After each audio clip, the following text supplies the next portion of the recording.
সেই যুগে আবু লাহাবেরা যেইভাবে নবীর দলকে নিবন্ধন বাতিল করছিল, আজ আবু লাহাবের নাতিপুতিরা ইসলামী দল নিবন্ধন বাতিল করে। আরো আস্তে কম ঠিক। আজকে ইসলামী দলের নিবন্ধন বাতিল করে ওরা। আল্লাহ পাক চ্যালেঞ্জ করছেন, ইউরিদুনা লিইউতফিউ নূরাল্লাহি বিআফওয়াহিহিম ওয়াল্লাহু মুতিম্মু নূরিহি ওয়ালাউ কারিহাল কাফিরুন। হে কাফেররা, তোদের মুখের ফু দিয়ে, তোরা মুখের ফু দিয়ে আমার ইসলামকে নিবাইতে পারবে না। মুখের ফু দিয়ে আমার ইসলামী আন্দোলনের নিবন্ধন বাতিল করা সম্ভব নয়। যত নিবন্ধন বাতিল করবা, যত মারবা, যত এটা আমার নূর, আর আমি আজ হোক কাল হোক আমি আমার দিন সমাজে কায়েম করে ছাড়ব, ওদের কলিজায় যত জ্বালা হোক না কেন। এই জন্য বিশ্বকবি আল্লামা ইকবাল বললেন, সতীজা কা রহা হ্যায় আজুল শৈতা ইমরোজ, সতীজা কা রহা হ্যায় আজুল শৈতা ইমরোজ, চিরাগে মুস্তফা বি সে শরারে বুল হাবিব। সেই দিন থেকে আজ পর্যন্ত সেই যুগের আবু লাহাবেরা চেষ্টা করেছিল, আজও চেষ্টা করেছে, কিন্তু কোরআনের এই নূর কিয়ামত পর্যন্ত আল্লাহ জ্বালিয়ে রাখবে, নিভাইতে কেউ পারবে না, কেউ নিভাইতে পারবে না। কারণ কোরআনের মালিক কে? আল্লাহ পাক চ্যালেঞ্জ করেছেন, ইন্না পড়েন, ইন্না নাহনু নাযালনা যিকরা ওয়া ইন্না লাহু লাহাফিজুন। কোরআন নাজিল করেছি আমি আল্লাহ, আর কোরআনে সত্যক্ষণ সংরক্ষণ এর মান মর্যাদা আমি আল্লাহ আমার নিজাতে গ্রহণ করব। ভয় পাওয়ার কোনো কারণ নাই, হতাশ হওয়ার কোনো কারণ নাই। আবু লাহাব বলছেন, আমার ভাতিজা মুহাম্মদ সাল্লাল্লাহু আলাইহি সাল্লাম তিনি কি দল বানিয়েছে, দলের নাম ইসলাম। দলের নাম কি? ওই ইসলামী দলের নিবন্ধন বাতিল করলাম আমরা। কর্মী বিলালকে মারতেছি, খাব্বাবকে মেরে ফেলে দিলাম, সুমাইয়াকে মেরে ফেলে দিলাম। রাসূলুল্লাহর কর্মী যারা হচ্ছে তাদের উপরে নির্যাতন করতেছে, তাদেরকে শহীদ করছে। পৃথিবীর সব জালেমদের চরিত্র এক। বিলালকে মারছে যারা, খুবাইবকে মারলো যারা, সুমাইয়াকে শহীদ করলো যেই অপরাধে, আজও আমাদের দেশে একই জন্যে শহীদ করা হয়। আমার ভাইরা, আবু লাহাব বলছেন, আমার ভাতিজা মুহাম্মদ সাল্লাল্লাহু আলাইহি ওয়াসাল্লাম তিনি কি দল বানিয়েছেন, দলের নাম ইসলাম। দলের নাম কি? ওই দলে আজকে মক্কা নগরে ঘুরলে কোনো নেতা খুঁজে পাওয়া যাবে না, কর্মীও খুঁজে পাওয়া যাবে না, আত্মগোপন করে আছে আমাদের ভয়ে। সুতরাং ওই দলের নেতা এবং কর্মী হতে পারত তার কাছের মানুষ, তার অনুজাস পুত্র, কিন্তু তার সন্তান আজকে মারা গেলেন, তার দল নেতৃত্ব দেওয়ার মতো ভবিষ্যতে আর শূন্য হয়ে গেল, নেতৃত্ব দেওয়ার মতো কেউ নাই। সুতরাং তিনি অবতার হয়ে গেছেন। কি হয়ে গেছেন? অবতার হয়ে গেছেন, লেজ কাটা হয়ে গেছেন, শিকড় কাটা হয়ে গেছেন। মক্কা নগরীতে যত জাতির সন্তান মারা যেত তাদেরকে অবতার বলা হতেন। আমাদের দেশে বলে হাটকুড়া। কি বলে? যার বারবার সন্তান মরে যায় তাদের কি বলে? হাটকুড়া। আর মক্কায় বলা হতো অবতার। সুবহানাল্লাহ বলে। তিনি লেজ কাটা হয়ে গেছেন, শিকড় কাটা হয়ে গেছেন। গাছে যদি শিকড়টা কাটা হয় গাছ কি বাঁচে নাকি? গাছ বাঁচে? গাছ বাঁচে না। সুতরাং তিনি শিকড় কাটা, তিনি বেঁচে আছেন। মরে গেলে দলটা হবে শিকড় কাটা। দলটা কি হবে? শিকড় কাটা দল হবে। আনাস ইবনে মালিক বললেন, আবু লাহাবের বক্তব্য রাসূলুল্লাহ শুনলেন। শোনার পর রাসূলুল্লাহর মনটা বড় খারাপ হয়ে গেল। আনাস ইবনে মালিক রাদিয়াল্লাহু আনহু তিনি বললেন, রাসূলুল্লাহকে এত মন খারাপ করতে কোনোদিন দেখি না আপন চাচা। যখন এই বক্তব্য দেয়, নিজের লোক যখন মুনাফিকি করে বেশি, নিজের লোক যখন কোকাট্ট করে, তখন কলিজায় বেশি আঘাত লাগে। আপন বাপ আপন ভাই যদি আপনার তাচ্ছিল্য করে, আপনারে গালি দেয়, মানুষে দিলে মানা যায়, নিজের লোকেরা দিলে মানা যায় না। আমার ভাইয়েরা, রাসূলুল্লাহ কলিজা এত দুঃখ লাগলেন, রাসূলুল্লাহ ঘুমে গেলেন। আনাস ইবনে মালিক বলে, আমি রাসূলের সঙ্গে ঘুমে গেলাম, আমার ঘুমটা আগে ভাঙলো। আমার ঘুমটা ভাঙ্গার পর আমি বিশ্বনবীর দিকে তাকালাম, রাসূলুল্লাহ কাবার দিকে হয়ে ডান কাতে ঘুমিয়ে আছে। আমি বিশ্বনবীর দিকে তাকালাম, দেখি বিশ্বনবী ঘুমের মধ্যে হাসতেছেন, মুস্কি হাসি। আমি রাসূলের হাসি অনুভব করতে লাগলাম, আমার হৃদয়টা ছুঁয়ে গেল। এত সুন্দর হাসি, মনে হয় আকাশে বিদ্যুৎ চমকায়। আমি হাসি মন দেখে প্রাণটা ভরে গেল। একটু পরে দেখলাম রাসূলুল্লাহর ঘুম ভেঙে গেল। নবীজি আমাকে বলল, আনাস তুমি কি দেখো? আনাস বলে, হুজুর আমি কিছুই বুঝতে পারলাম না, জীবনে আপনাকে ঘুমের মধ্যে কোনোদিন হাসতে দেখি নাই, আজকে কেন আপনি হাসি দিলেন? হুজুর বলে, আনাস তুমি জানো না, একটু আগে আমার চাচা আবু লাহাব আমাকে আবতার বলে গালি দিয়েছেন, নেসকাটা বলে গালি দিয়েছেন। আমার মনটা বড় খারাপ ছিল। আমি যখন মন খারাপ করে ঘুমালাম, তখন স্বপ্নের মধ্যে আল্লাহ আমাকে সূরা কাউসার নাজিল করেছে। গোটা কোরআনে আল্লাহ রাব্বুল আলামিন 114টি সূরা, 113টি সূরা জাগ্রত অবস্থায় নাজিল করেছে। শুধুমাত্র একটি মাত্র সূরা, সূরাতুল কাউসার ঘুমের মধ্যে আল্লাহ পাক রাসূলুল্লাহকে সান্ত্বনা দেওয়ার জন্য নাজিল করেছে। ভাঙ্গাটা মন ভাঙ্গাকে চাঙ্গা করে কোরআন। আয়াতুহু জাদাতুহুম ঈমানাও। বান্দারে কোরআন পড়, কোরআন পড়লি আমি আল্লাহ ঈমান বাড়ায়া দিব। কোরআন শোন, কোরআন পড়, কোরআন শুনলে ঈমান বাড়ায়া দিব। মুমিনদের ঈমান বাড়ে, মুমিন না কোরআনের পাগল, মুমিন না ঈমানদার হয় কোরআনের পাগল। এরা কোরআনের মাহফিল খুঁজে বেড়ায়, কোথায় সিরাজগঞ্জ, কোথায় চিটাগাং। আমাদের কোরআনের পাখি যদি বেঁচে থাকতো আর মাহফিল যদি চিটাগাঙ্গে হতো, সারা দুনিয়া থেকে লোকেরা কোরআন শুনতে যেত। কারণ মধু আছে যেখানে, মৌমাছি সেখানে। কোরআন হলো মধু, আর আমরা হলাম সবাই মৌমাছি। আমার ভাইরা, বাড়ির কাছেই লোকেরা বসে গল্প করছে, এখানে আসে নাই।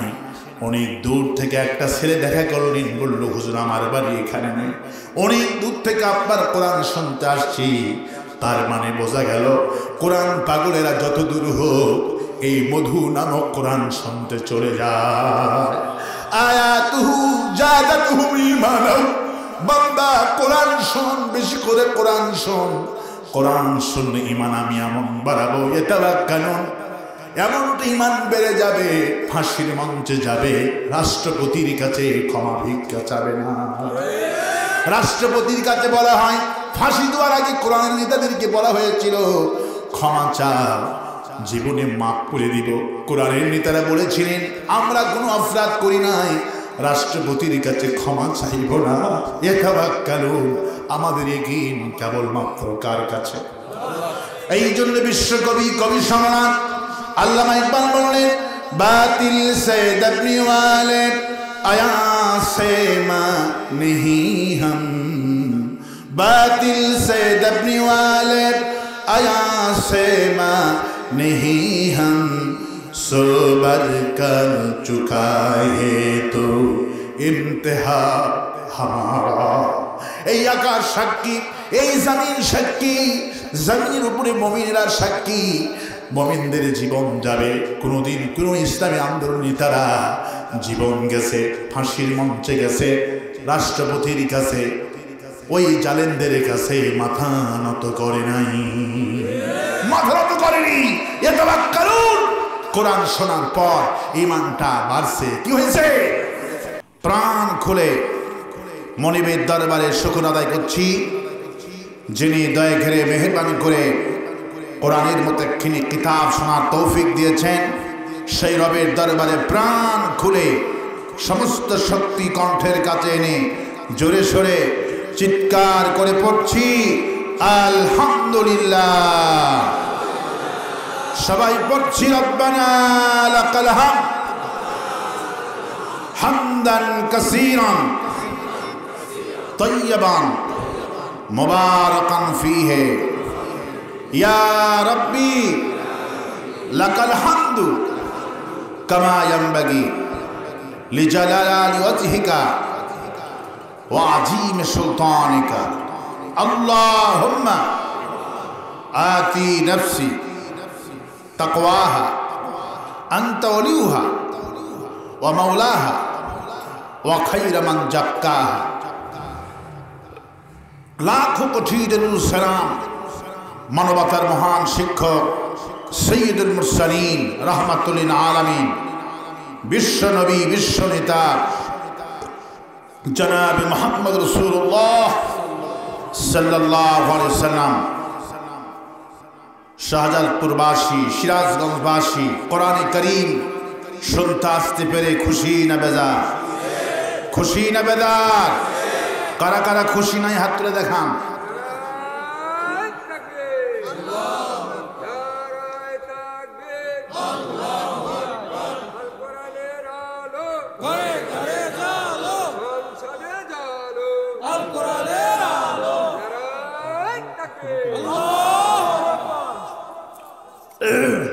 আমি বলেছি কি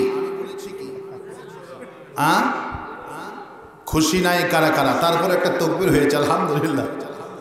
আমি বলেছি খুশি নাই কারা কারা? আলহামদুলিল্লাহ। অসুবিধা হবে না, আল্লাহ পাক ওটা মাফ করে দিবেন। সুবহানাল্লাহ বলে। বন্ধুগণ, কোরআন শুনতে আসছি। কি শুনতে আসছি? কোরআন শুনতে আসছি। কোরআন শুনতে আসতে পেরে কারা কারা খুশি? দুহাত তুলে ধরে দেখান।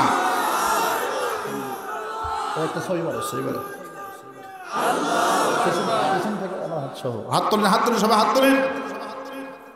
আল্লাহ, হে আল্লাহ, এ হাতকে কবুল করো। যা আজকে আলোচনা হবে ব্যক্তিতে, পরিবারে, সমাজে, রাষ্ট্রে, তা পালন করা তৌফিক দান করো ইয়া রাব্বাল আলামিন। হাত নামান, বলে আমিন। কোরআন শুনতে আসছি। কি শুনতে আসছি? কোরআন শুনতে আসছি। এই কোরআন কি জামাত ইসলামের কোরআন? এই কোরআন কি জামাত ইসলামের কোরআন? এই কোরআন কি বিএনপির? এই কোরআন কি তাবলীগ জামাতের? কোরআন কার? বলেন কোরআন কার? কোরআন আল্লাহ পাকের। দিয়েছেন কাকে? আমাদেরকে দিয়েছেন। কাকে দিয়েছেন? তাহলে এই কোরআন যদি আমাদেরকে দিয়ে থাকে, তাহলে শুধু কি জামাত ইসলামের কোরআন না এই কোরআন আওয়ামী লীগের? বলেন, এই কোরআন সকলের। এই কোরআন জামাতের, এই কোরআন বিএনপির, এই কোরআন তাবলীগের। হাদা বায়ানুল লিন্নাস হুদাল লিন্নাস বালাগুল লিন্নাস। গোটা বিশ্ব মানব গোষ্ঠীর জন্য কোরআন। সুবহানাল্লাহ বলে। তাহলে এই কোরআন জামাত ইসলামের কোরআন না। আল্লাহ পাক কি শুধু জামাতের না আল্লাহ আওয়ামী লীগের? বলেন, আল্লাহ পাক সকলের। নবী করিম সাল্লাল্লাহু আলাইহি সাল্লাম তিনি কি আমাদের একক নবী না সকলের নবী? বলেন, তিনি সকলের নবী। এই জন্য বিশ্বকবি কবি সম্রাট আল্লামা ইকবাল রাহমাতুল্লাহ আলাইহি কি সুন্দর করে তিনি বললেন, হরমে পাক ফি अल्लाह फी कुरान भी कुछ बुरी बात थी जो ते जो मुसलमान भी। এই মাইক একটু ফলেন বাড়া। এত কত কাছে নিয়ে কথা বলতে হয় আমার ভাইয়েরা। বিশ্বকবি আল্লামা ইকবাল বললেন, হে মুসলমান, তোমরা সকলেই তো বলো আল্লাহ আমাদের একটা, কোরআন আমাদের একটা, নবী আমাদের একটা। তাহলে আল্লাহ যদি এক হয়, কোরআন যদি এক হয়, নবী যদি এক হয়, তাহলে ঘোষণা করো আমাদের দলও হবে একটা। দল কয়টা হবে? সেই দলের নাম কি? সেই দলের নাম কি? আল্লাহ পাক বলেন, আফগায়রা দীনিল্লাহি ইয়াবগুন ওয়া লাহু আসলামা মান ফিস সামাওয়াতি ওয়াল আরদি তাওআন ওয়া কারহা। আমি তোমাদেরকে যে জীবন ব্যবস্থা দিলাম, আমার দেওয়া জীবন ব্যবস্থা বাদ দিয়ে আমেরিকারটা মানো, ভারতেরটা মানো, চীনেরটা মানো, অথচ যা দেখতে পাচ্ছ সব পৃথিবীতে আকাশে জামিনে সব আমার দল করছে, আমার আইন মানছে। সবগুলি কার আইন মানছে? আকাশ আইন মানে কার? জমিন আইন মানে কার? এই যে কুয়াশা দিয়েছেন, এই কুয়াশার কারণে আজকে পত্রিকায় দেখলাম সারা পৃথিবীতে 23,000 ফ্লাইট মন্ত্রী সাহেব যাবেন, মিটিং করতে যাবেন, ফ্লাইট আর উঠল না। যিনি ফ্লাইট ক্যান্সেল করালেন, রাডার কাজ করে না, কম্পিউটার কাজ করে না, আলো কাজ করে না, কুয়াশায় রাস্তা দেখা যায় না, রাডারও কাজ করে না। কুয়াশা যার আইন মানে তার নাম কি? তার নাম কি? যা দেখেন সব আইন মানে কার? শুধু মানুষ এত নিমুখারাম, মানুষ এত অকৃতজ্ঞ, মানুষ আল্লাহর শুকর আদায় করে না। এই জন্য আল্লাহ পাক বলছেন, কুতিলাল ইনসানু মা আকফারা, ধ্বংস হয়ে যা তোরা, তোদের মতো কৃতজ্ঞ, তোদের মতো নিমুখারাম এই দুনিয়াতে আর নাই। অকৃতজ্ঞ মানুষ।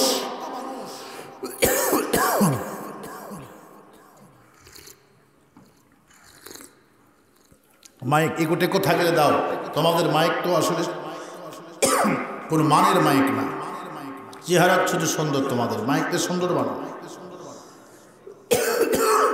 চেহারা যেমন সুন্দর, মাইকটা এরকম সুন্দর বানাও। সব মাইক, এই গ্রামটা একটা ঐতিহ্যবাহী গ্রাম, ঠিক কিনা বলে? এই গ্রামের মসজিদটার মাইক অনেক সুন্দর, সুবহানাল্লাহ। মাইক হলো মূল জিনিস। মাইক কি জিনিস? আজকে মূল কথা ছাবলাই দিলে মাইক। তবে বন্ধুগণ, মানুষ অকৃতজ্ঞ। মানুষ কি অকৃতজ্ঞ? একটা কুকুরকে যদি বাড়ির সামনে একটা রুটি দেন, 1 রুটি দিলে 3 দিন বাড়ি পাহারা দেবে। কয়দিন? 3 দিন বাড়ি পাহারা দেবে। যদি 1 মাস কোন কুকুরকে ভাত দিতে পারেন বাড়ির সামনে, সারাটা জীবন কুকুর বাড়ি পাহারা দেবে, নেমখারামি করবে না, ঠিক কিনা বলে? কিন্তু মানুষ এত নেমখারাম,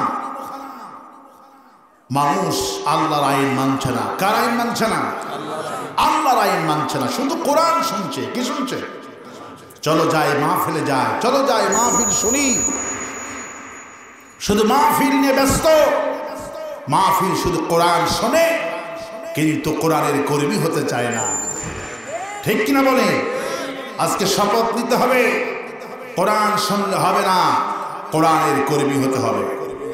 রাজি আছে? কারা কারা কোরআনের কর্মী হতে রাজি আছেন? দুহাত তুলে বলে দেখা।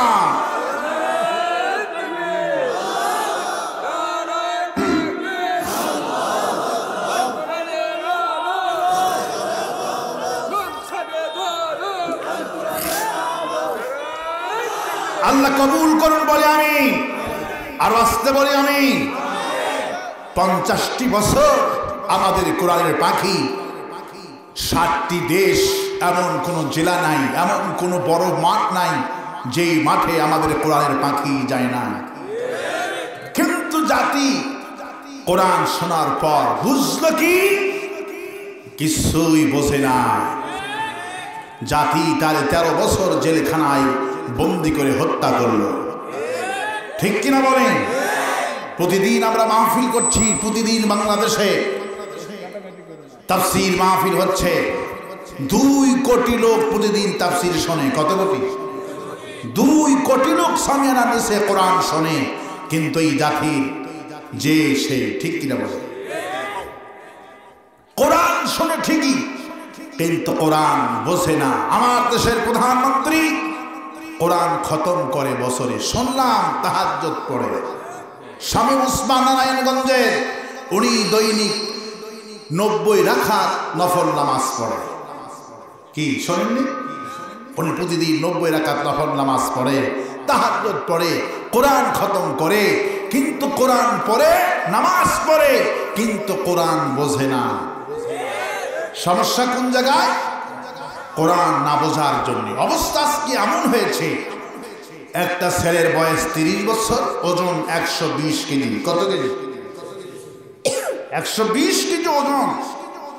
ডাক্তারের কাছে গেলেন, বড় ডাক্তার রক্ত টেস্ট ফেস করে বলল, তোমার কোনো অসুখই নেই, শুধু ওজন সমস্যা। কি সমস্যা? তোমার ওজন কমাতে হবে। তিনি প্রেসক্রিপশন করলেন, সকালে 2 রুটি, বিকেলে 2 রুটি। ছেলে ডাক্তারের কাছে চলে গেলেন, তারপরে ডিসপেন্সারিতে গেলেন, যে প্রেসক্রিপশন বের করে বললেন, ভাই আমাকে ওষুধ দেন। ডাক্তার সাহেব যে প্রেসক্রিপশন দিয়েছেন, ডিসপেন্সারির লোকেরা সেই প্রেসক্রিপশন নিয়ে দেখে, ইন্না লিল্লাহ, এই প্রেসক্রিপশনে কোনো ওষুধ লেখা নেই, লেখা আছে সকালে 2 রুটি, বিকালে 2 রুটি। বলল, ভাই ডাক্তার সাহেব তো আপনার কোনো ওষুধপত্র লেখে নাই, ওষুধপত্র লেখে নাই, তোমাকে শুধু ডাক্তার বলেছে সকালে 2 রুটি, বিকালে 2 রুটি, এটি ডাক্তার সাহেব লিখে দিয়েছে। ছেলে খুব রাগ করে ডাক্তারের কাছে আবার চলে গেলেন, ডাক্তার সাহেব 800 টাকা ভিজিট দিলেন, আর আপনি ওষুধ লেখেননি।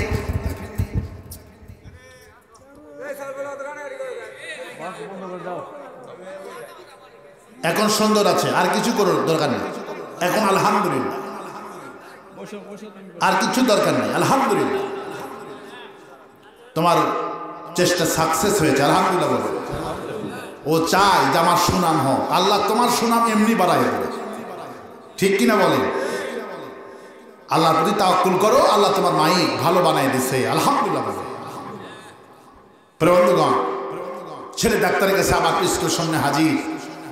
ডাক্তার সাহেব 800 টাকা ভিজিট নিলেন, আপনি কোনো ওষুধ লেখেননি কেন? ডাক্তার সাহেব বলল, বাবা আমি তো বলেই দিয়েছি তোমার কোনো অসুখ নাই, শুধু ওজন প্রবলেম। আমি তোমাকে এই জন্য বলেছি সকালে 2 রুটি, বিকালে, আমি তোমাকে বলেই দিলাম। ছেলেকে, ও আচ্ছা। তারপরে দরজার কাছে গিয়ে আবার ব্যাগ, স্যার আর একটা কথা বলার ছিল। বলো। স্যার আপনি যে আমাকে রুটি খেতে বলেছেন, সকালে 2 রুটি, বিকালে 2 রুটি, স্যার এই রুটি ভাত খাওয়ার আগে খাবো না পরে খাবো? আচ্ছা বলেন তো, এই ছেলেকে কিছু বুঝেছে? কিছু বুঝেছে? আজকে অবস্থা আমাদের তাই। প্রতিদিন তাফসীর মাহফিল আমরা করি সারা দেশে, পরের দিন একটা গ্রুপ আছে, ওই গ্রুপ সব আলোচনা করে আর বলে, হুজুর একটা ছিল রাজনীতি করে গেল, হুজুর একটা ছিল রাজনীতি করে গেল, এই বুঝি তোমার কোরআন শোনা। আজকে আমি কোরআন থেকে বলবো, কারো বাপের কিচ্ছা আমাদের মাহফিলে হয় না, দাদির কিচ্ছা হবে না, দাদার কিচ্ছা হবে না, আহসানুল কসাস কোরআনের কিচ্ছা হবে। আরো আস্তে কণ্ঠে, আরো আস্তে কণ্ঠে। আমার ভাইয়েরা, আমার বন্ধুগণ, কোরআন শুনতে আসছে, কোরআন শুনবো, তাফসীরের মাহফিল। আল্লাহ পাক বলেন, ইল্লা জিনাকা বিল হাক্কি ওয়া হাসানা তাফসীরা। আমি আল্লাহ কোরআনের মধ্যে তাফসীরা, সব ব্যাখ্যা তাফসীর নিজেই করেছি। সেই তাফসীরা থেকে আজকে তাফসীর কোরআন মাহফিল। সুবহানাল্লাহ। আল্লাহ পাক তাফসীরের কথা কোরআনে উল্লেখ করেছে।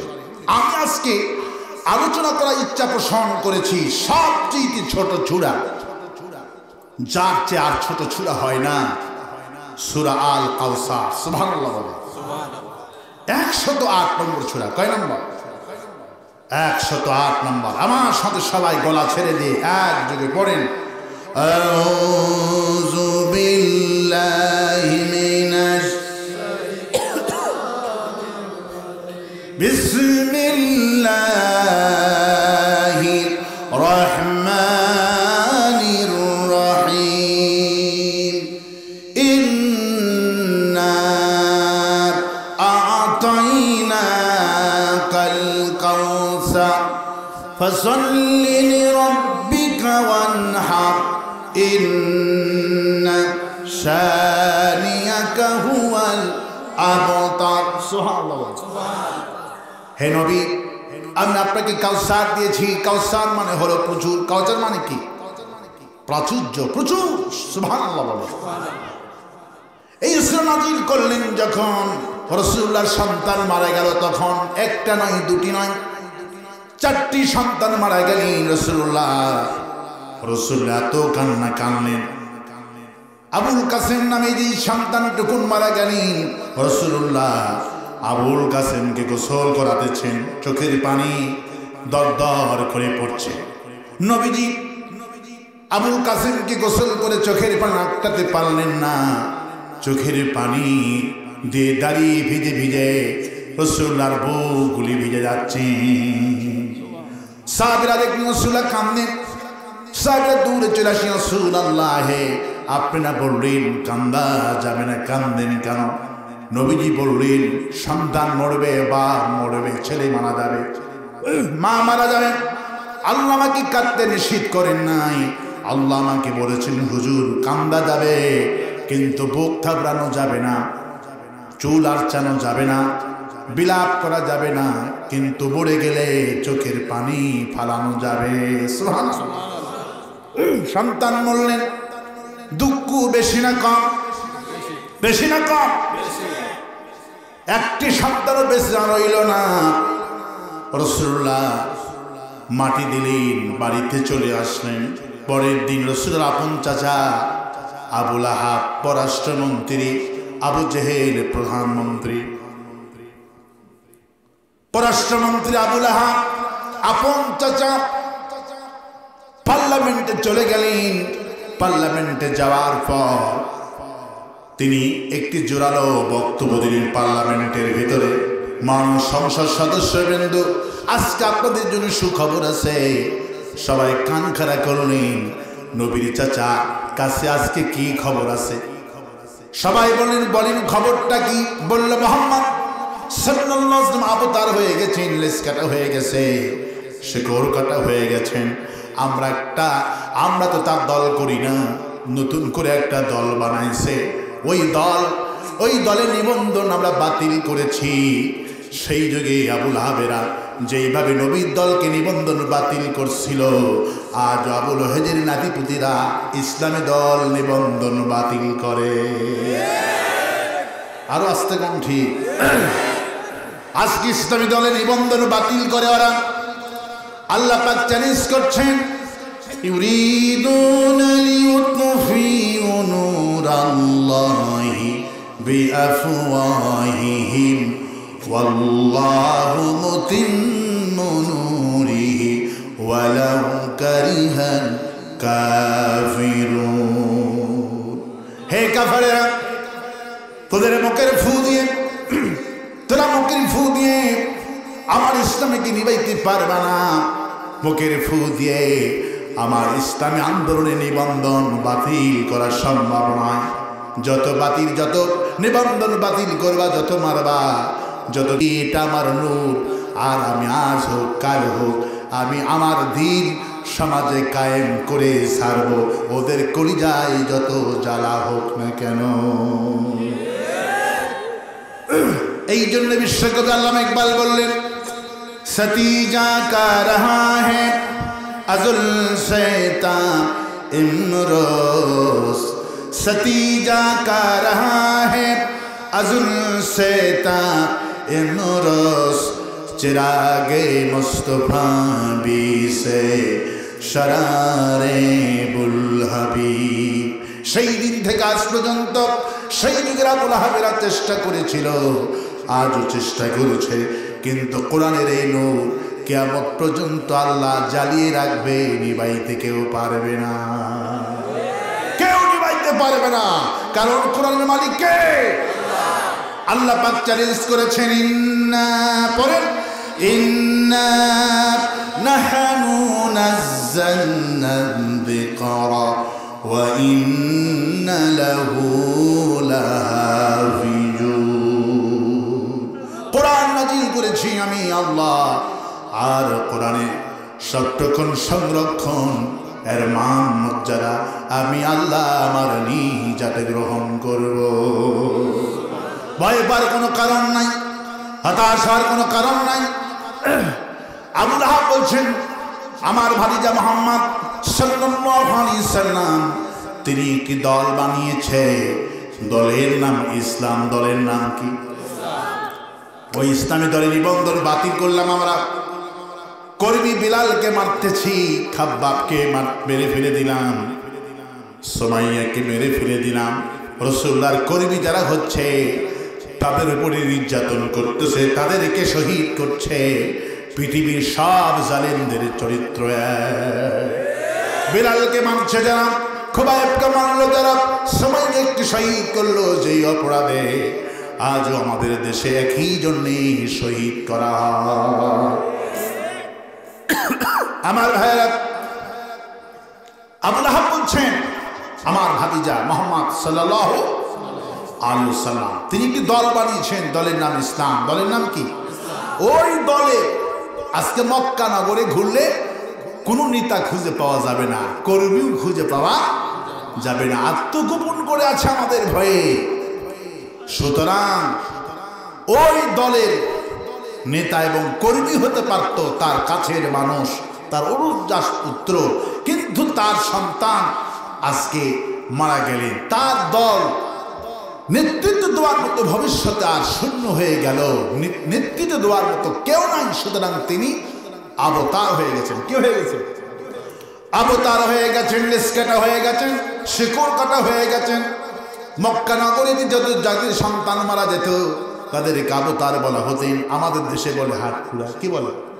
যার বারবার সন্তান মরে যায় তাদের কি বলে? হাটকুড়া। আর মক্কায় বলা হতো অবতার। সুবহানাল্লাহ বলে।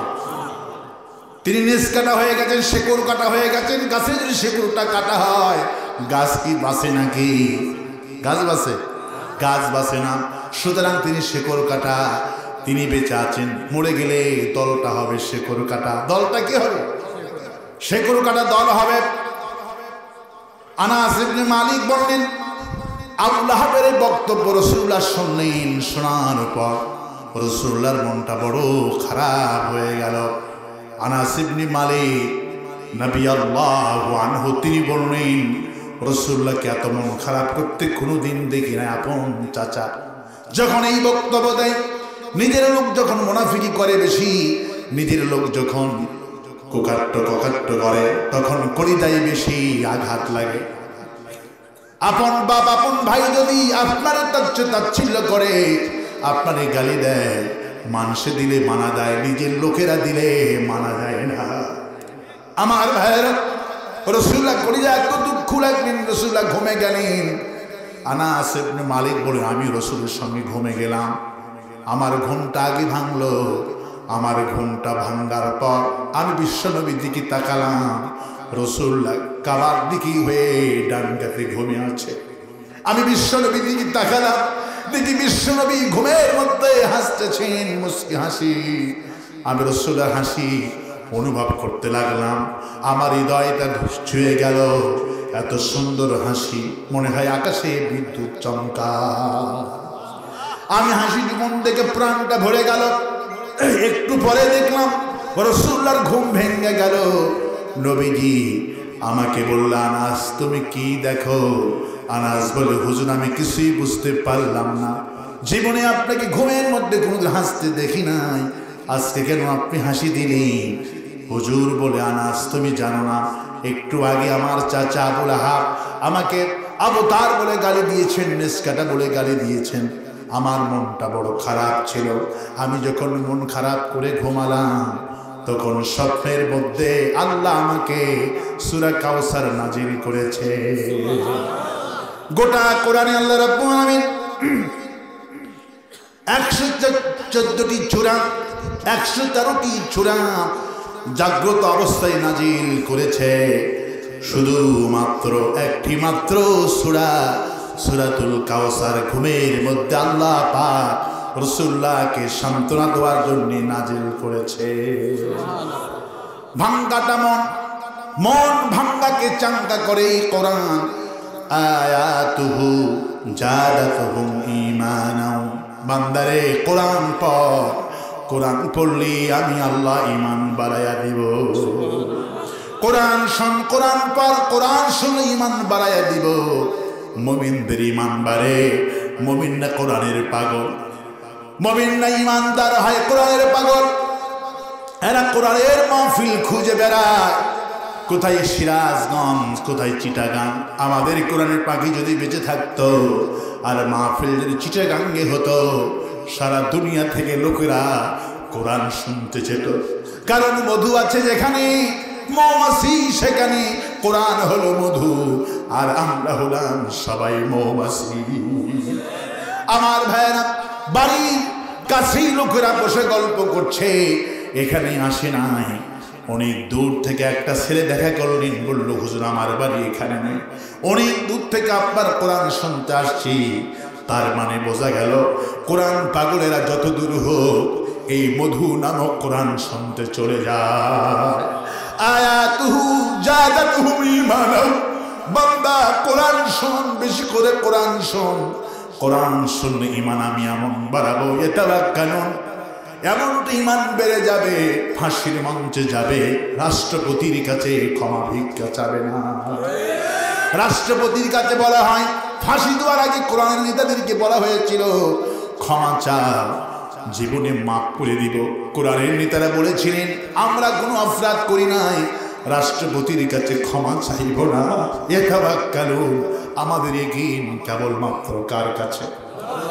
এই জন্য বিশ্বকবি কবি সম্রাট আল্লামা ইকবাল বললেন, বাতিল সে দবনি ওয়ালে আয়া সে মা নেহি হাম, বাতিল সে দবনি ওয়ালে আয়া সে মা নেহি হাম, সোবার কর চুকা হে তো ইমতিহা হামারা। এই আকাশ সাক্ষী, এই জমিন সাক্ষী, জমিনের উপরে মুমিনরা সাক্ষী। মুমিনদের জীবন যাবে, কোনোদিন কোনো ইসলামী আন্দোলন নেতারা জীবন গেছে, ফাঁসির মঞ্চে গেছে, রাষ্ট্রপতির কাছে, ওই জালেমদের কাছে মাথা নত করে নাই, মাথা নত করেনি।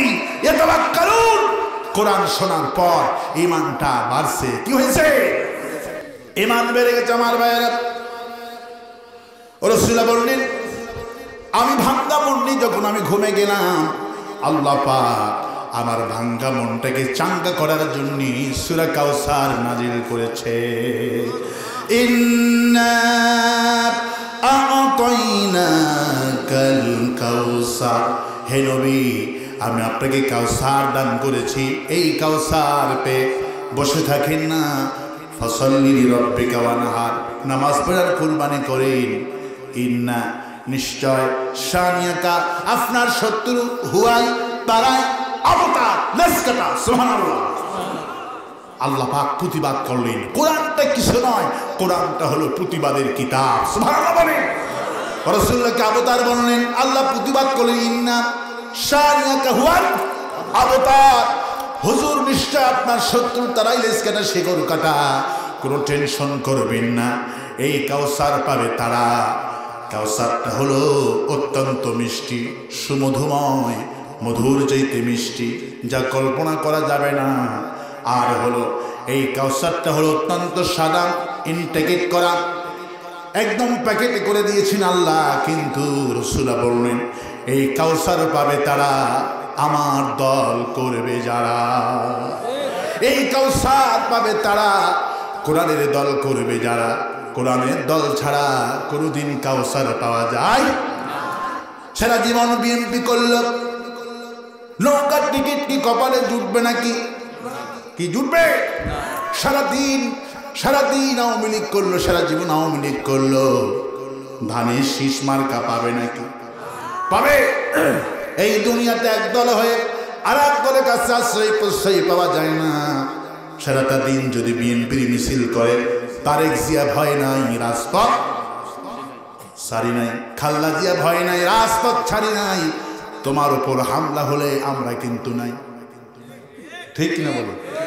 এই হলো দুনিয়ার ভুয়া স্লোগান। খালেদা জিয়া ভয় নাই, রাজপথ।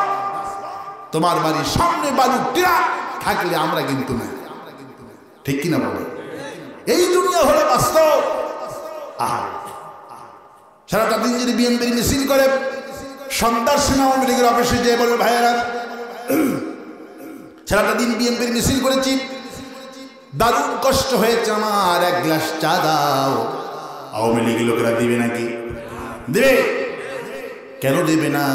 বিএনপির মিছিল করে আওয়ামী লীগের অফিসে এলে কোনোদিন চা পাওয়া যায়? এটা আসতে বলেন কেন? কি শিখেছেন আপনার মুসলিমদেরকে? সুবহানাল্লাহ বলেন। ইমান তো অনেক সুন্দর, কণ্ঠ অনেক ভালো, আলহামদুলিল্লাহ বলেন। আমার ভাইয়েরা, আমার বন্ধুগণ, সারাটা দিন যদি আওয়ামী লীগের মিছিল করে সন্ধ্যার সময় বিএনপির অফিসে যান, ভাইয়েরা সারা দিন নৌকা বলে চিল্লাইছি, এক কাপ চা দাও, দিবে নাকি? সারাদিন জাতীয় পার্টির মিছিল করে সন্ধ্যার সময় যদি জামাতের অফিসে যান, জামাতের ভাইয়েরা সারাটা দিন নাঙ্গলকে চিল্লাইছি, এখন শুনছি ভালো মানুষ, একটু চা দেন, দিবে নাকি?